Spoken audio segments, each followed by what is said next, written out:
आज फोटो काढा. तर गाईज बघू शकता आम्ही इथं आता बसलेलो आहोत. इकडं आपला गोलू आहे आणि इकडं आपला धनराज आहे, इकडं आपला गणू आहे आणि इकडं आपला रोशन आहे आणि इकडं मी आहे. तर गाईज बघू शकता आता आपण मार्कंड्याच्या डोंगराला पोचणार आहोत. आपण ओढीच्या गडाकडून आलो. आपण आधी मच्छिंद्रनाथाच्या गुफेत दर्शन घेण्यासाठी गेलो होतो. तिकडून आपण आता इकडे आलेलो आहे डोंगराला.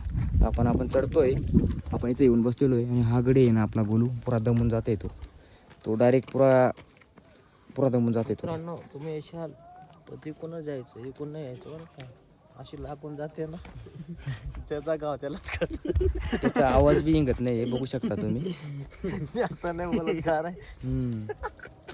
जास्त पण जाऊ दे भाऊ, तुझा अनुभव कसा काय वाटला? अनुभव एक नंबर आहे. जरा जोरात बोल ना, आम्हाला ऐकायला यायला पाहिजे. एक नंबर.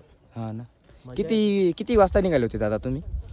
आपण 9 वाजता 9:30 ने तर 9:30 वाजता निघाले होते. आता तुम्ही किती वाजता पोहोचले इथं? अर्ध्यापर्यंत. 1:30 वाजले इथे. 1:30 वाजले तर वरती 3 वाजून जाते. कोणला? आम्हाला. मुक्काम राहायचं आहे का दादा तुम्हाला? कुंड मध्ये झोपून पडायचं. हां ना. ठंडे पाणी में नहाना चाहिए. आणि तुम्ही दादा? आपला काय नाही, आपलं काम एकदम जोरात आहे. तुम्ही काय खाल्लं? आपण काय भज्या, हां, चपाती, चटणी, अजून बस. बरं. करवंद पण खाली आम्ही. आणि तुम्ही होता आता एकच नंबर. तुम्हाला आता काय बोलता येणार ना दादा.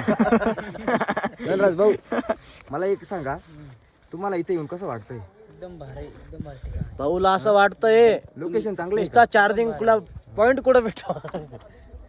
बोलस का? काय बोलू मी आता? बोल ना काहीतरी. जाऊ दे. नाही पाहिजे 2 शब्द. तर मित्रांनो आम्ही इथे पोचलेलो आहे. तर आम्ही इथे पोहोचलेलो आहे. मला बोलताय ना माने बोबडी. तर भावांनो काय टेन्शन नाही, आपल्या काही बोलताना येत. बबडी